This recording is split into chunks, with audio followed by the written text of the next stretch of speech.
بسم الله الرحمن الرحيم الحمد لله رب العالمين والصلاة والسلام على رسول الله وعلى آله وصحبه أجمعين. السلام عليكم ورحمة الله تعالى وبركاته. And continuing quickly some points that we mentioned yesterday that I think are very important.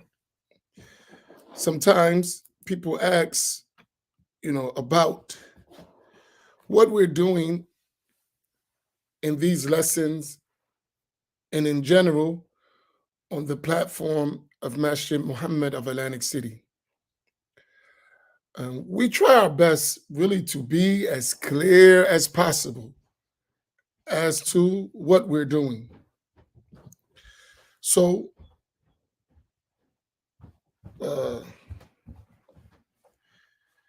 there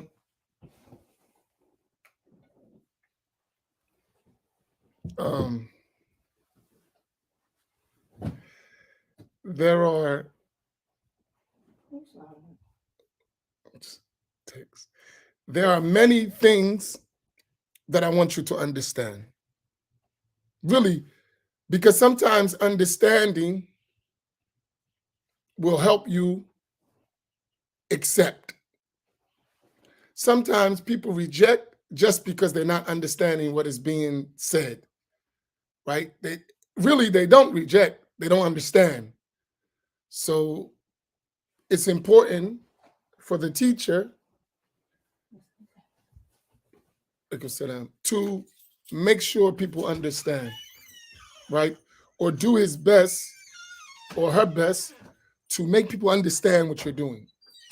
So simply put, the main objective of this platform, the real main objective, is to teach Islam according to the methodology of Ahl Sunnati wal Jama'ah. Can we put that up? Visual helps. The main objective of this platform is to teach Islam according to the methodology of Ahl Sunnati wal Jama'ah.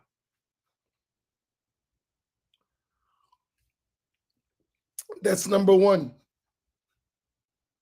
right?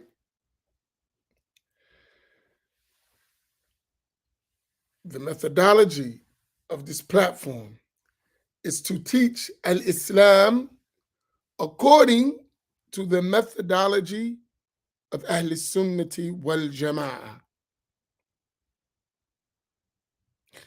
There's nothing under these sleeves more important than that, right? That is the most important thing. You say, what's under your sleeves? That. Teaching al-Islam according to the methodology of Ahl Sunnati wal Jama'ah. As we have received that with an unbroken chain back to the Prophet sallallahu alaihi wasallam.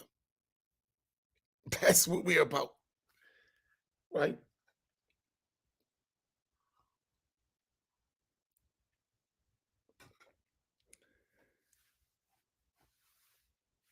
Secondly,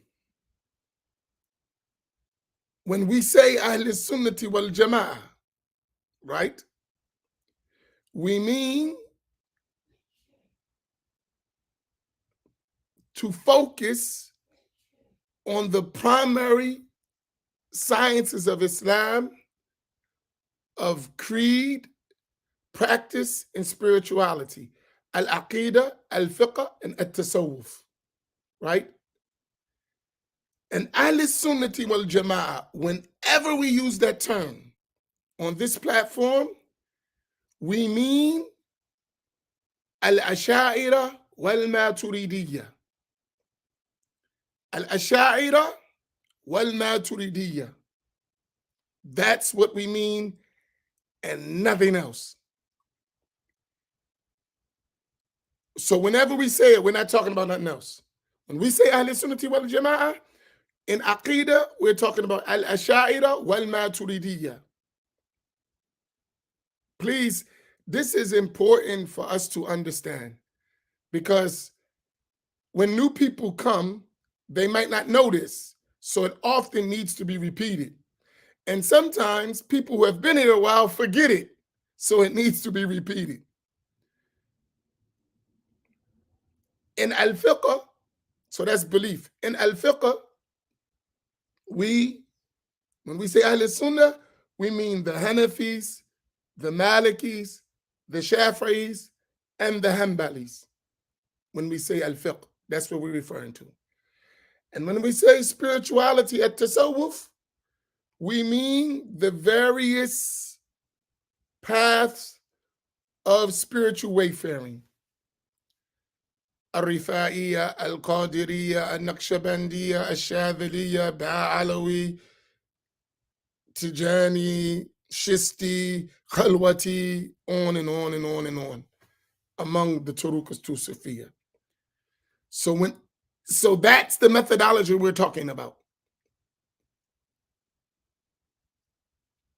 And we are very rigid in sticking to that methodology.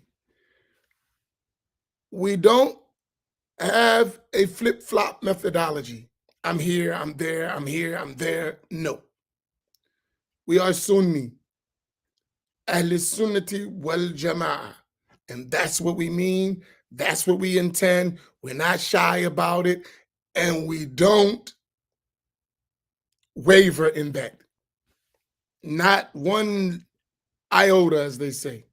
We don't waver from that methodology. And all of that is a clear, well-trodden path back to Sayyidina Rasulullah sallallahu alaihi wasallam. There is no ambiguity in that. As for other than that, as our teachers would say, in it may be truth, and in it may be other than the truth. Right? In it may be truth, and in it may be other than the truth. So for us, this is extremely important that it's clear, right? It must be clear as the sun on a noonday, right? And anyone who comes with anything different, we don't accept. That's just being straight up. You calling to something different, we don't accept. You do what you feel is best for you. We don't accept at all. Right? So that's clear. Like, we don't want no one to hesitate in thinking. If you bring something other than that, we don't accept. Right? If you choose to tread that path, Allah yahdik, may Allah guide you. We don't accept. Right? Is this abundantly clear? That's from our religious side. From the religious side. Don't let nobody water down Ahl Sunnati for you, acting like they Ahl Sunnah. If they have another way, let them have another way. I mean, that's their business. But we're not doing that. And we can dialogue and we can discuss why, but we are abundantly clear. This is our methodology. This has been the methodology for generations of Muslims for over 1,200 years. And back 200 years to the Prophet sallallahu alaihi wasallam. So this is our stuff. And so when you come to this platform, you already know what we're teaching. Now, you may learn the details of that from the lessons, but that need to be clear, right?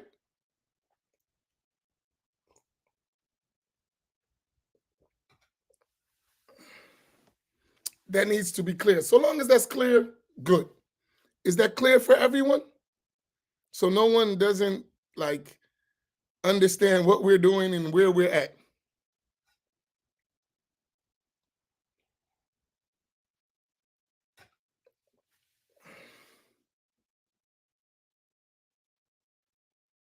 Good. MashaAllah. The second thing, so after that, Ahl Sunnati wal Jama'ah, the second priority for us on this platform is educating and assisting, particularly the African American, Black, American descendants of slaves in their pursuit of success in both religion and in life. That's a concern for us. That's a major concern for us. After the religion learning, we have a target audience that we're concerned about, that we believe have been totally neglected in terms of the overall implementation of the deen, right? Overall, right? That is our big concern. That does not exclude anyone else because we are one nation. But I look at it like this. A patient is sick. He has cancer and he has a toothache. Which one you're going to be more concerned about? Obviously, the cancer, the more serious one. That doesn't mean you're going to ignore the toothache altogether, but you're going to concentrate on the cancer because it's more serious, right? So look at it in that light as an analogy. When we say the African American community, Blacks, or this American descendants of slaves, because people have all these different terms they use for us as a people, as a nation, we're like suffering from cancer. And we don't just have a toothache.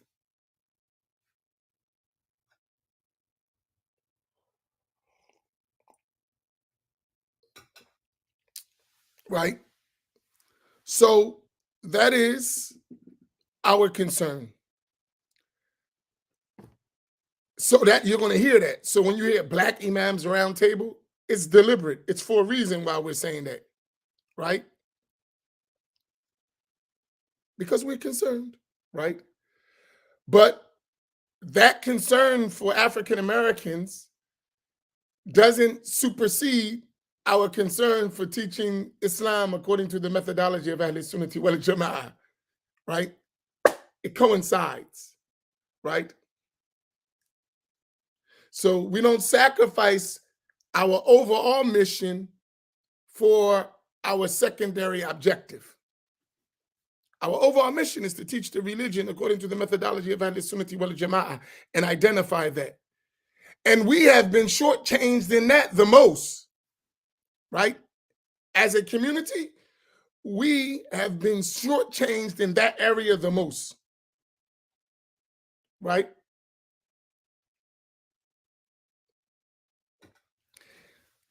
So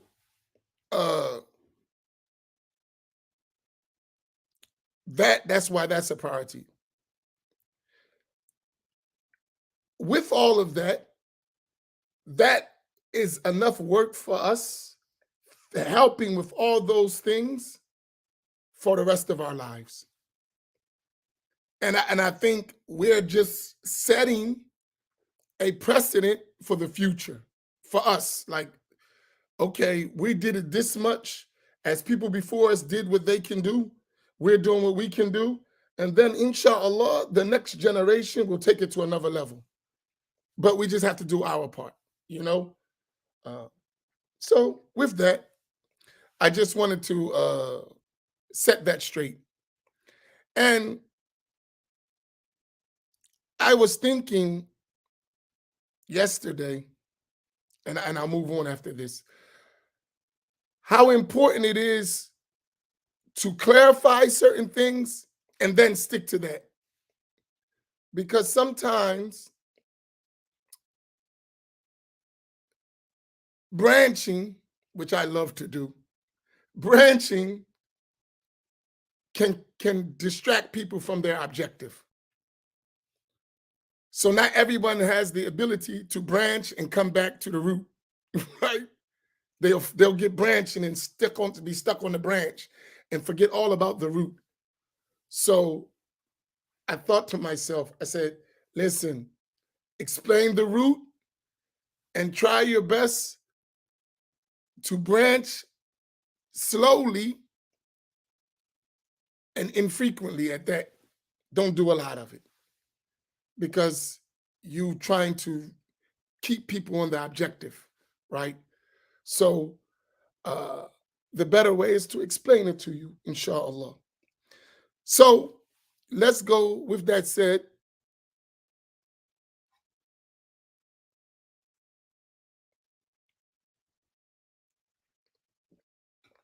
With that said, let's move on to our book. We're on page number 25 because I said we got to get back to finishing these texts. These are rules in Shafi'i fiqh. So yesterday we talked about shurut, conditions of the prayer. Today, so those things must be performed or in order before the prayer could begin in a valid manner, right? So we're going to quickly read over them, right? Real quick before we go to the next part, which are called the arkan, or the requisites of the prayer. So quickly, reader, can we go back to page 22 and read those 8 prerequisites? And then go back to page 25 and read these 17 integrals. Bismillah ar-Rahman ar-Rahim. Alhamdulillahi Rabbil Alameen. Wassalatu wassalamu ala Rasulillah. The author, may Allah Ta'ala have mercy on him, said, the prerequisites for prayer are 8. Number 1, purity from minor and major impurification. Number 2, purity of the clothes, body, and place of prayer. And add to that, and what one carries in the prayer. Don't forget that. So just add it as an extra point. And what one carries in the prayer.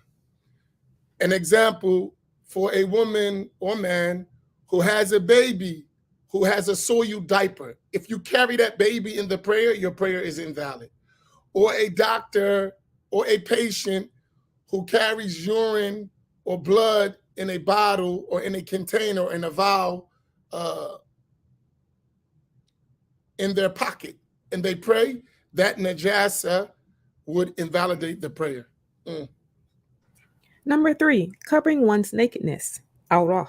Number 4, facing the direction of prayer. And I should mention that in the Shafi'i school, there is a strict opinion for the woman that the face, when in front of marriageable men, is obligatory to cover.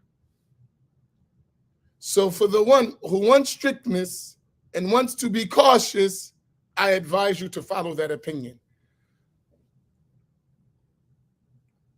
Though there are those who say that covering the face is not obligatory, and that is an opinion. If you want to be religiously cautious, right? So they say strictness is good to move away from differences of opinion, right? Strictness is good to avoid differences of opinion, right? No one's going to argue that covering the face is wrong. No one's going to say that. They may say they don't do it, but they're not going to say it's wrong. So for the one who wants religious safety, that is the best thing to do. Is this point clear? Because even though many of us don't do it, we don't want you to misunderstand that it's wrong to do it, right? Even if you don't do it, we don't want to say it's wrong. No, say, I just don't do it, right? No. This is outside the prayer. In the prayer, that's not aura. Outside the prayer. In front of marriageable men. The other thing, in terms of covering the aura,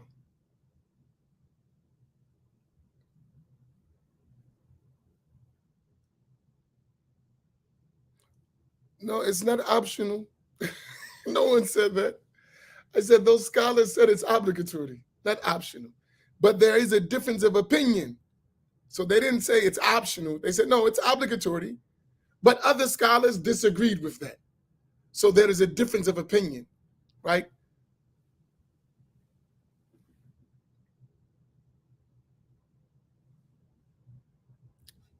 Yes. But listen, I'm just telling you so you know the rule, right? I'm not forced pushing on you one way or the other. I'm just telling you so you're aware of the rule. So you're not like, where'd that come from? It came from the Shafi'i school in the books among the scholars, right? Also, the face. So when you're covering your aura, if you say the face is not aura, you must know what the face is. So the face is from the normal headline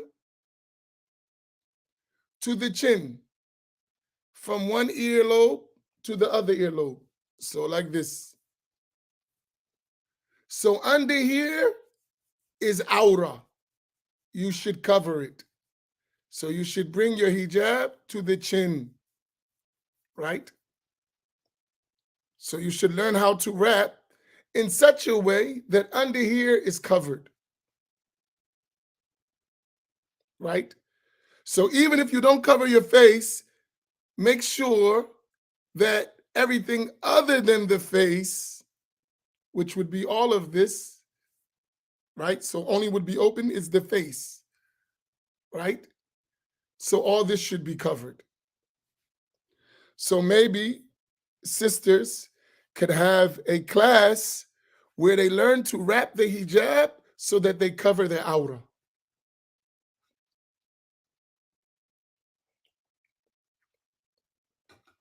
All right. Someone made an important point to this.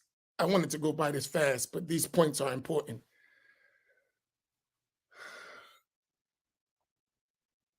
There is a difference for the rule and what people do. There's a distinct difference between two things. Here's the rule in the religion. That's the rule. We're never going to change the rule. As for how people in their levels adhere to the rules, we're going to have flexibility. Please, this is very important. The rule in the religion is the rule. We're never going to play with that. We're never going to alter that. This is the rule. This is the rule. As for how we deal with people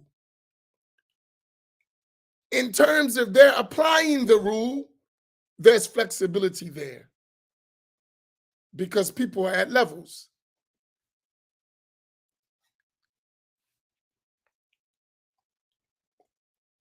Do y'all follow that? Is this point clear?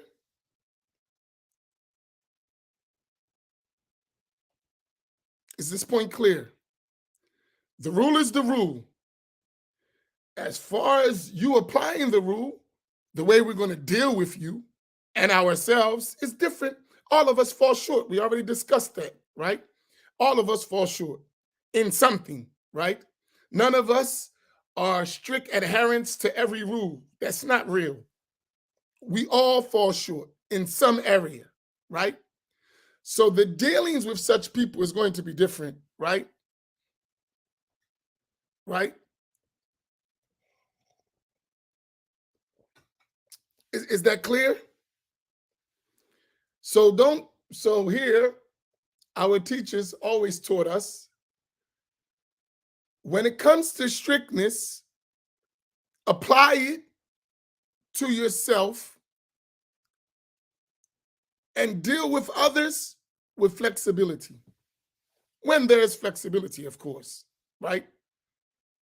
So for instance, when I'm talking about us as individual, me, you, as an individual, we're going to be strict, right?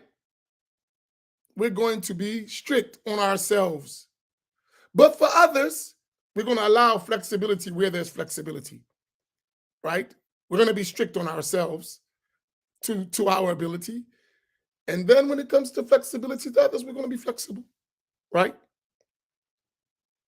So long as that doesn't involve sinning, right? So a question was asked, is following a different opinion unlawful? Of course not. Let me give you a rule, right? So is it haram to follow a different opinion? Of course not. Now, there's a rule. Whenever there is a valid difference of opinion among the scholars, there is no censoring one opinion over the other.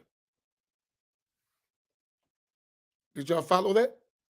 Whenever there is a valid difference of opinion, because not every difference of opinion is valid. Some differences of opinion are false. They don't even count, right? So we don't pay them no attention.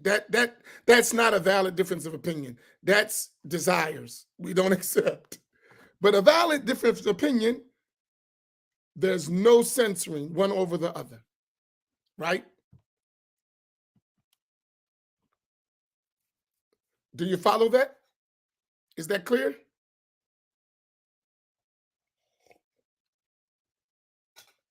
So a valid difference of opinion, there's no censoring. So for instance, so if I saw, or we, when I say I mean we, and not just speaking in the first person because I'm talking. If I see someone who differs with me with a valid differences, I'm never going to censor them, right? I'm never going to say, you're wrong. We'll say, scholars have disagreed in this issue, and I prefer this opinion over that one. But that is a valid opinion, and you may do it. And sometimes the weaker opinion is the best position for the person. And sometimes the scholars of Islam will give you the weaker opinion because of your case. So difference of opinion really is a mercy when it's a valid difference of opinion based on valid scholarship from the principles and sources of the Islamic sacred law. That is important. Praise be to Allah that He didn't make every rule the same for every situation and every people. And it's not, that would be rough. That would be a hardship, right? So whenever there is difference of opinion, valid differences of opinion, emphasize valid, because we think every disagreement is valid, and it's not, right?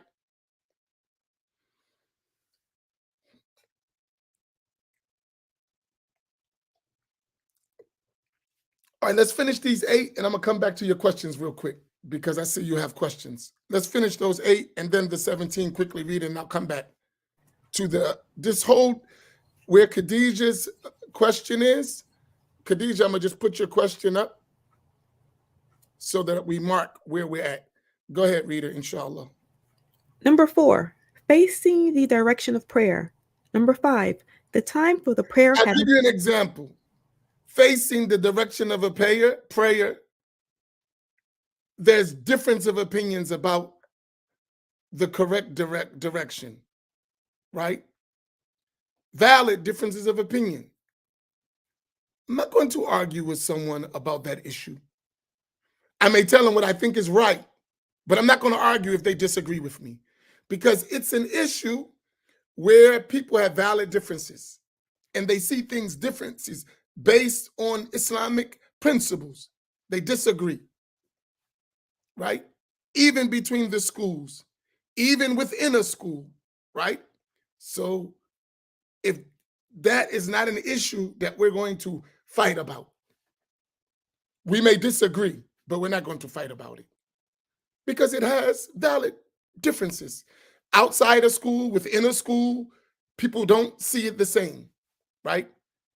So to make that issue an issue of censoring others is not the wisest position, right? So that give you example. So we said you must face the direction. When we're somewhere together, we may differ on the direction of prayer. And each of us may follow what we believe to be correct, which would be different from the other. And I'm not going to censor that one, say, you got to follow my way, the way I believe it is, based on what I understand. And you have a total different understanding and you disagree totally with me. I cannot censor you. Religiously, you have to do what you have to do, and I have to do what I have to do, and there's nothing wrong with that. Do you follow? Just to give you an example. Go ahead. Number 6, knowing that the prayer is obligatory. Number 7, not believing one of its obligatory acts to be recommended. And number 8, avoiding invalidators. Okay, we go to page 25. So now we're going to talk about the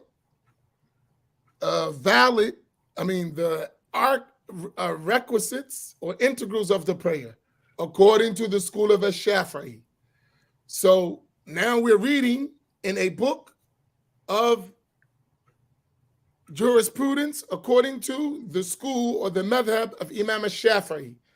Hence, these 17 integrals are according to the Shafi'i school. In every school, Hanafi, Maliki, and Hanbali, every other school, they have requisites that may not be exactly the same as the Shafi'i school. So there are valid differences between the schools and they're accepted. But as we said, you must follow a school, right? So when you're thinking this, remember what we're talking about. Every time I'm talking, I'm usually talking about the Shafi'i school. If I'm talking about another school, I will explicitly mention it because I wouldn't want you to think that I'm talking about something else and you think it's the Shafi'i school, right? So if I'm talking about another school, I'm going to explicitly say, this is according to this school, right? Is that clear? And I told y'all why I keep saying is that clear, because I can't see you.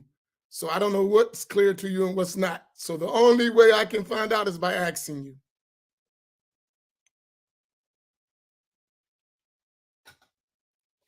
Okay, go ahead. Performance. Essential elements. The essential elements of prayer are 17. And these are a part of the act of worship. Without being maintained, the act of worship will be invalidated. Go ahead. The first is the intention. The second is the inaugural saying of Allahu Akbar. The third is standing for those able to do so in obligatory prayers. The fourth is reciting Al-Fatiha. The fifth is bowing. The sixth is reposing therein. The seventh is rising. The eighth is reposing therein. The ninth is prostrating twice. The 10th is reposing therein. The 11th is sitting between the two prostrations. The 12th is reposing therein. The 13th is the final tashahhud. The 14th is sitting for it. The 15th is praying upon the Prophet sallallahu alaihi wasallam.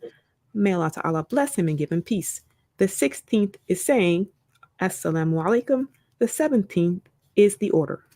These 17 arkan or integrals, requisites of the prayer, are obligatory in the Shafi'i school. Everything other than that is recommended. Meaning, if you leave out these one or all one of these, any one of them, the prayer is invalidated. Right? The other things, the prayer still would be valid. Sometimes it would be deficient in rewardability, depending what other thing you left out. But these, if they're fulfilled, the prayer is legally valid in the Shafi'i school. And we'll stop there. Sallallahu ala Sayyidina. Tomorrow I'll explain a little bit more. Sallallahu ala Sayyidina Muhammad wa ala alihi wa sahbihi ajma'in. Let me go back to how is it to determine to be a valid opinion and by whom? According to Ahl Sunnati wal Jama'ah, a valid difference is when it is an opinion. And when I say opinion, I mean a qualified legal opinion. So don't just say valid opinion. Say a valid, qualified legal opinion. So we are specific, right? I want to share something. Go to your Reliance. Can you you have a couple minutes or no, reader? I have a couple minutes. Okay, could you get your Reliance to the Traveler?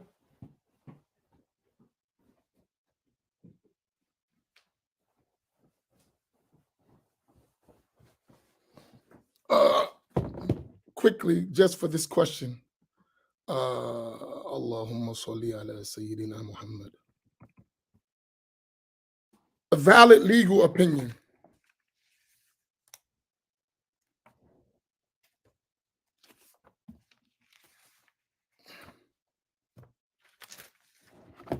I'm gonna tell you where to go in a second.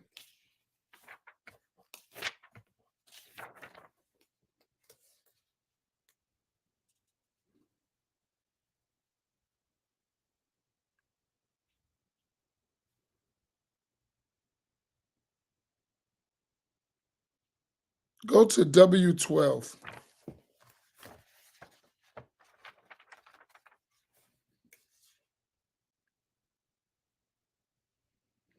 W12.3, which is on page 870.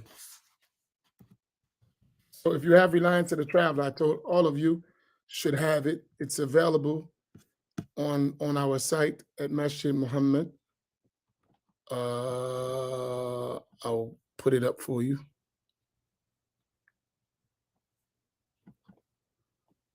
Everyone should have this book for our classes. If you don't have it, get it. It's available. It's a major resource that we always refer to, right?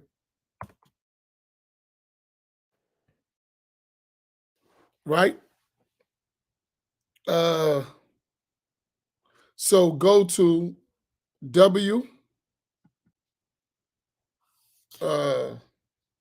page 870, W12.3, page 870.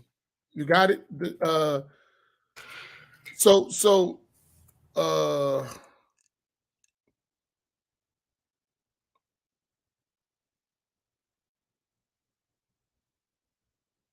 Excuse me. All right, no, 12.2. Go ahead. And that's not what I was looking for, but go ahead. I'll find it while you're doing that. Read 12.2. It is obligatory to judge according to the strongest position in a school? Yes. W12.2, Zain ad-Din Malubari, rahimahullah, Al-Iraqi and Ibn Salah have recorded scholarly consensus, as defined at B7, that it is not permissible to judge by other than the strongest legal position in a school, as Subki has explicitly stated at length in several places in his Fatawi, considering it to be judging by other than what Allah Ta'ala has revealed, since Allah Ta'ala Most High has made it obligatory for mujtahids, as defined at O22.1 section D, to adopt the position for which the evidence is strongest, and made it obligatory for non-mujtahids to follow the ijtihad of mujtahids in all works that are personally obligatory. So here, that last line that's your answer. Go ahead. And has made it obligatory for non-mujtahids to follow. So non-mujtahids are muqallid. That's us, right? Who have not reached the level of expert scholarly legal opinion. That's us, right? So non-mujtahids must, go ahead.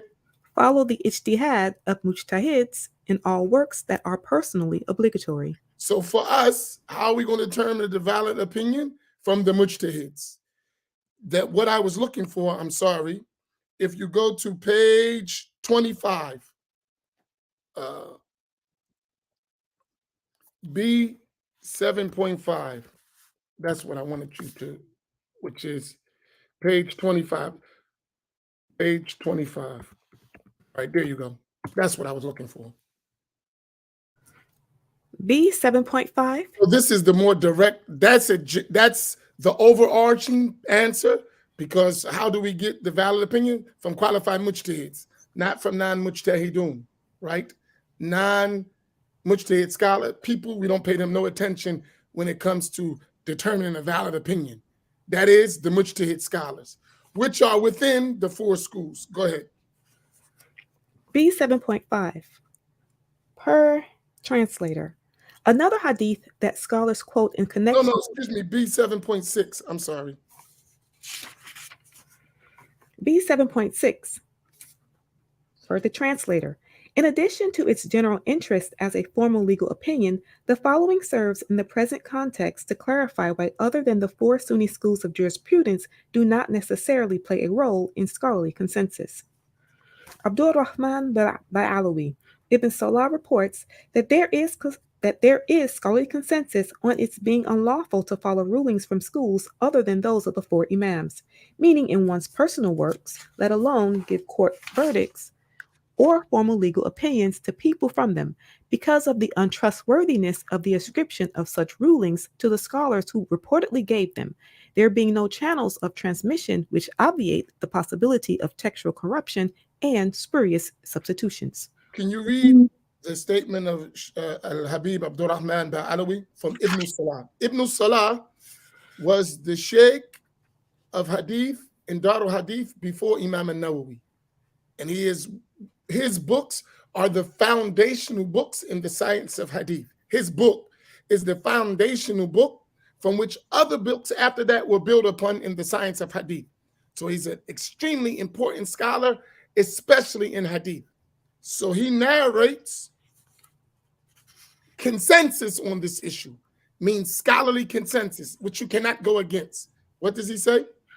Ibn Salah reports that there is scholarly consensus on its being unlawful to follow rulings from schools other than those of the four imams, meaning in one's personal works, let alone give court verdicts or formal legal opinions to people from them, because of the untrustworthiness of the ascription of such rulings to the scholars who reportedly gave them, there being no channels of transmission which obviate the possibility of textual corruption and spurious substitutions. Right. And here, what separates Ahl-Sunnati wal Jama'ah and Al-Fiqh and in other sciences are these unbroken chains of narration back to the original imams and their positions back to the Prophet sallallahu alaihi wasallam.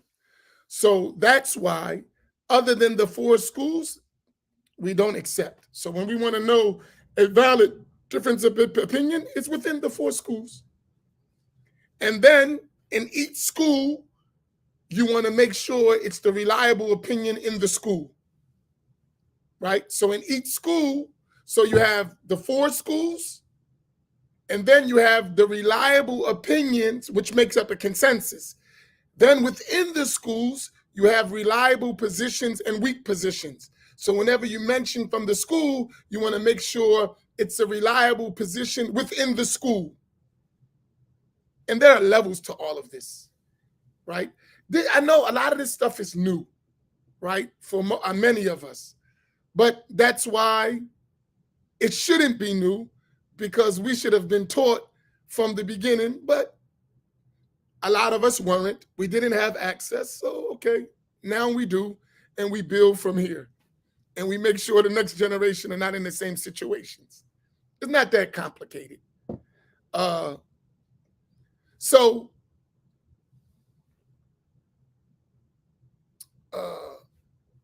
With that, if there's not any other, are there any other questions?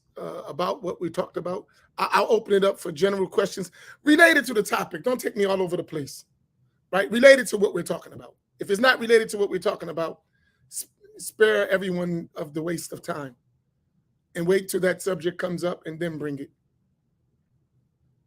But if it's questions related to what I talked about, feel free.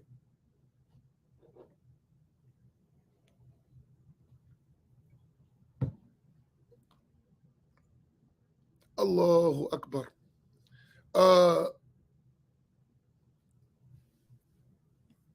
What other, or is there other books besides Reliance of the Traveler we can refer to for more fiqh rulings that deal with various topics and issues? Well, it depends what you're talking about. In the Shafi'i school, there are other books. But as far as in English language, this is probably the best book in the Shafi'i school you're going to have access to for a variety of topics, because this has more than fiqh in it. The other books that are available in the Shafi'i school, which are on our page, if you just go to Shafi'i books, all the books that are basically major books in the Shafi'i school are on the site. There are books in the Hanafi school and other schools, but they're not as comprehensive as the Reliance of the Traveler. I wish that someone who is hold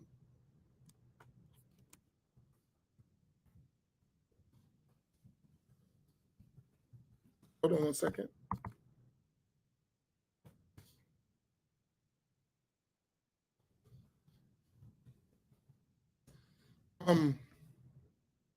I wish in every school they did a book similar to this, right? I think that would be nice, but so far it hasn't been done.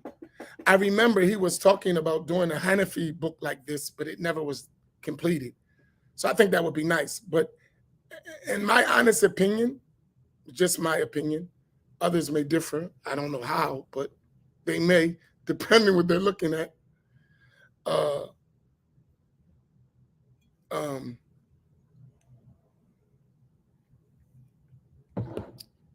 This is probably your best resource for al-fiqh in English.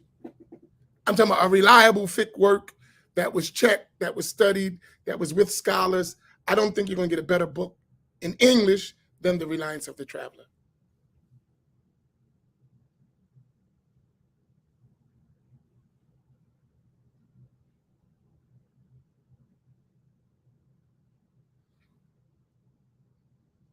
Right? I mean, honestly, that's my personal opinion. And I've seen many books from other madhabs and they don't compare, especially when you're talking about a reliable fiqh text with details that cover all areas of the sacred law.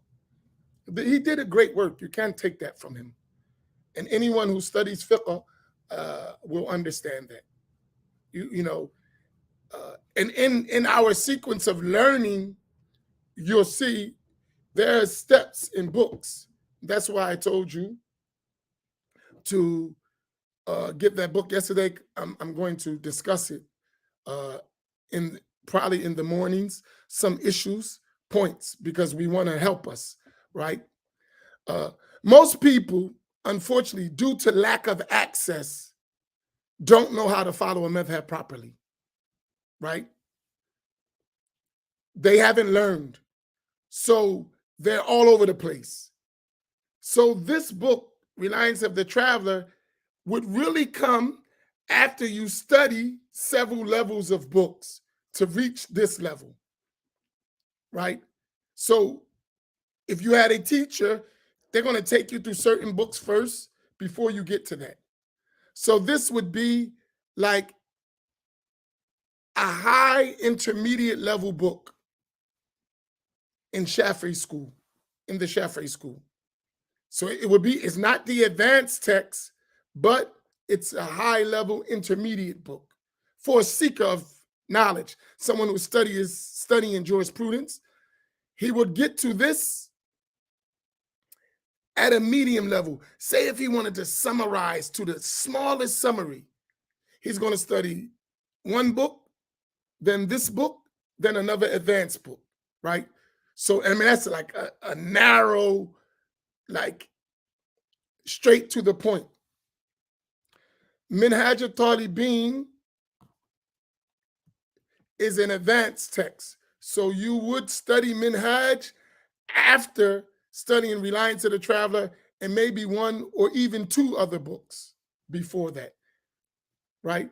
Some places you could go right from that to Minhaj, but other places they may add a book or two in between that, at least one, depending the teachers. But some teachers, they'll go straight from Reliance of the Traveler to Minhaj, depending upon the student, of course. But for most of us, I think the curriculum should be stretched out much longer, right? So, and the only reason we use Reliance of the Traveler because it's comprehensiveness. While we study those basic texts first. So we do, like, here's the whole curriculum that we use. And thanks to our brother Musa Ferber, he did a lot of translating, and that helps a lot.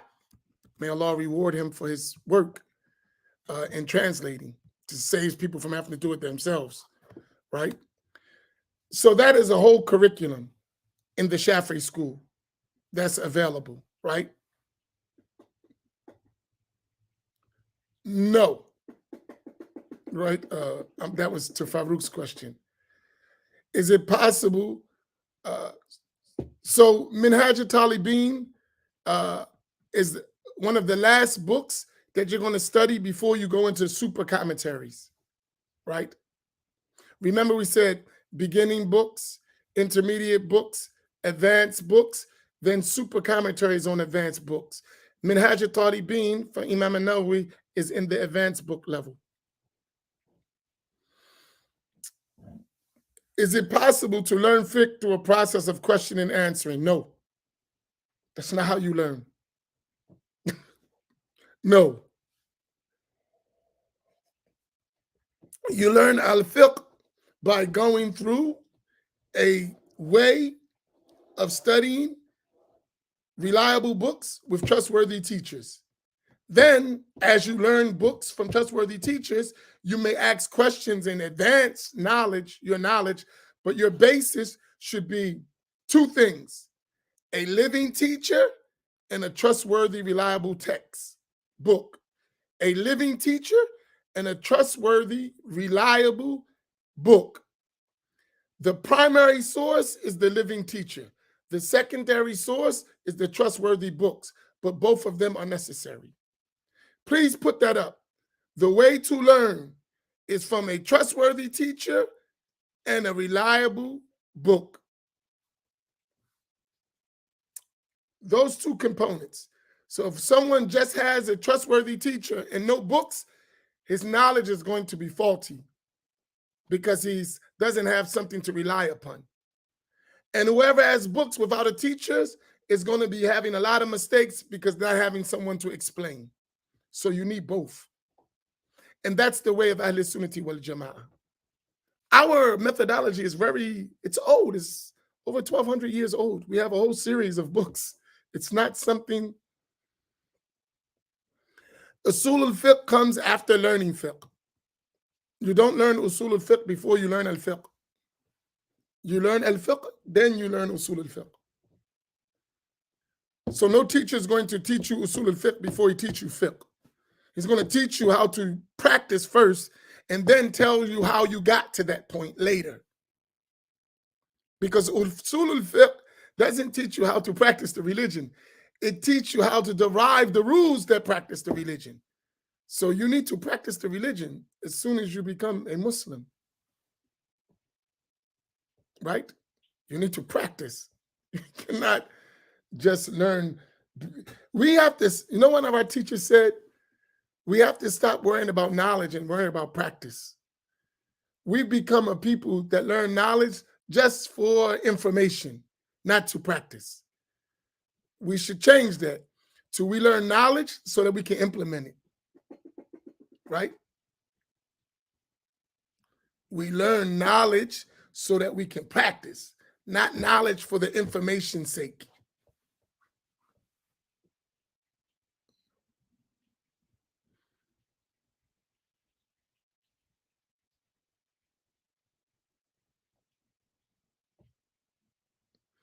So are we clear? Any other questions? Or are we good? I hope it was of some benefit to you, right? And listen, one of the things that we would like is to make this normal in our communities. That's the goal. We want it to be normal. Just like it's normal in our communities for people not following madhab. You know, that's like common. We want to fix that to where it's normal that people follow a madhab properly. We want to change that whole process in our communities, which is very important, right? So someone is not just saying I'm Shafi'i and don't know the madhab. I'm not saying you gotta be a scholar. I'm talking about the basic stuff. You know the books of the madhab. You know how to learn. You actually know teachers. You actually studied, and you can begin the process. I'm talking about just beginning. We're not talking about scholars. We're not even nowhere near that discussion, right? And when we mention that we're talking about scholars, so we don't delude ourselves. That's all that's about, right? We just don't want to be deluded. So we just take away the delusion. But we need to learn our religion properly. And that should be a standard across our communities, everywhere, all around the country. You go in any place, there's a circle of knowledge, learning fiqh, learning aqidah, learning the basics of tasawwuf, right? Right?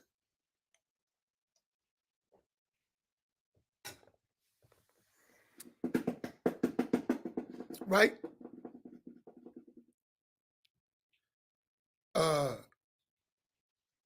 We want that to be the standard. Like, that means wherever city we go, look, this is the idea. Whatever city we go, we can find the classical curriculum of any madhab being taught at various levels. Wouldn't that be nice? Think about it. We come to a city, we want to go study in the Shafi'i school.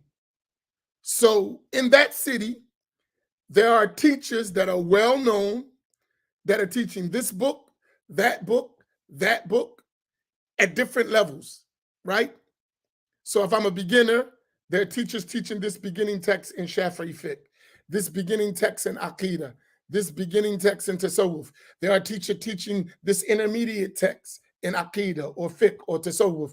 There are those teaching the advanced text. That's available wherever we go. Imagine that day. I remember when we would be overseas in different countries, in Lebanon, in Syria, even in Saudi Arabia, in Egypt, there would be different lessons from different sheikhs throughout the day teaching different books. It would be like normal. You could go after Fajr, so-and-so is having a class in this book, Sheikh so-and-so. At this time, Sheikh so-and-so is teaching this.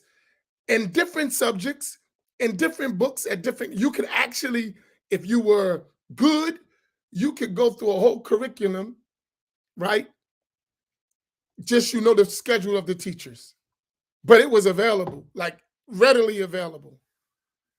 So that's something that we want to see here in our country. And that's not like that. You know that. It's very difficult to find teachers, right? We want to change that, right? And even if we start at our poor level, it's a beginning, right? It's a beginning.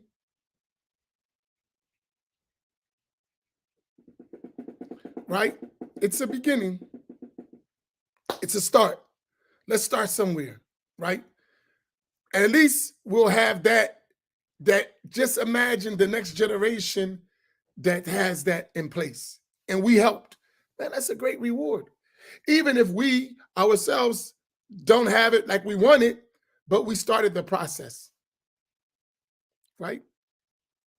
Wouldn't y'all like that? I mean, be honest. Wouldn't you enjoy to see that? That would make me happy, right? So instead of debating with me, you actually went and learned a curriculum and you taught that curriculum, and we can send people to you to learn. Wouldn't that be nice? Right? Instead of debating with me, why don't you go learn a curriculum with a teacher, and then we send people to you because you actually learned and are teaching correctly. Wouldn't that be nice? Instead of scratching our head, we're like, what are they learning from this guy? Wouldn't that be nice? Right? It's clear. That's what they're learning.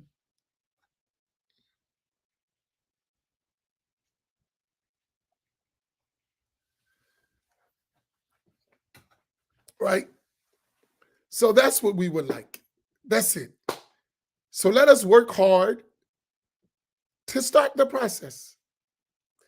And we at the beginning. I mean, that doesn't mean we didn't do any good. We did a lot of good. The fact that we know about Islam is a step, right? That we know the word Islam, that we pray and we try. Even if we're making mistakes, the fact that we reached this level from where we came is great.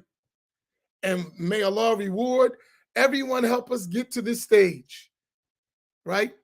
And overlook their shortcomings and mistakes as we pray that we're doing our work and Allah overlooks our shortcomings and our mistakes so that we can move the next generation.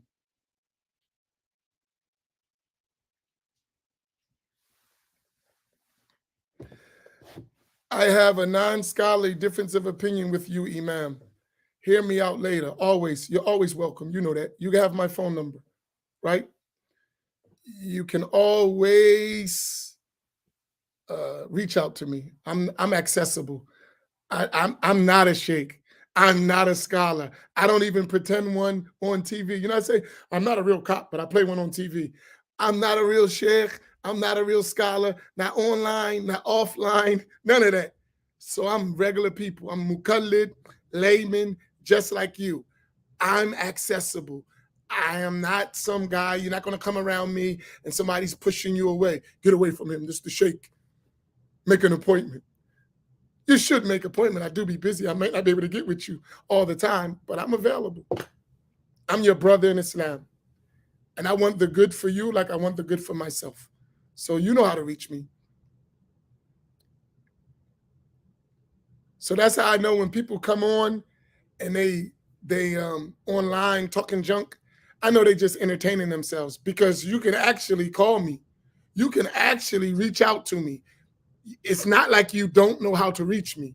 So if you're online making noise, you just want to make noise because you can reach me. You know that. That's not hard. Pick up your phone and call me. Come visit me. I don't hide. I'm available all the time. So you're not really trying to solve an issue. You just want to hear yourself talk, or you just want to make noise, or you just want to be a disturbance, because you can reach me. Right? It's easy. And all of you who know me know me. If you don't know me, then that's why you do it. But if you know me, I'm very accessible. Easy to reach me. Right? So there's no need to be confused. You can just call me. You could just text me. You could just message me. I'm going to respond. Right? Now, if I expect or suspect, excuse me, that you just wasted my time, I'm gonna ignore you. But if you're serious, I'm gonna engage you. I'm gonna talk to you. That's just me as a person. I'm not going to ignore you. But if it's nonsense, trust me, I'm going to ignore you. Right?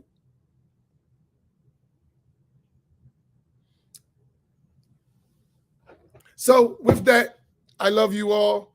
Tonight's roundtable is at 7 o'clock, right?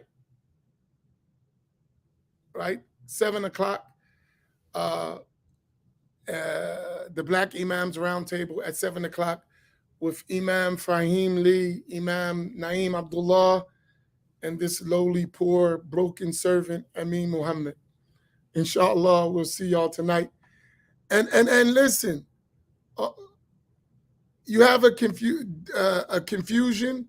You don't have to make it public if you don't want to, because if you make it public, you know I'm gonna answer you, right? Unless I see you just wasting time, then I'm gonna ignore you, right? So if you see me ignoring somebody, please ignore them too, because obviously I'm not gonna block people who are not really a problem just because they disagree, but I'm not gonna engage them all the time either. Sometimes I will, but I realize it distracts others sometimes, so I don't engage. I see it, but I won't engage all the time. Sometimes I will, but not all the time. Right? So you have to learn to ignore. When you see me ignoring something, you have to learn to ignore it too. I think y'all did a great job so far. So just keep up the good work. Barakallahu bikum. Assalamu alaikum wa rahmatullahi ta'ala wa barakatuh.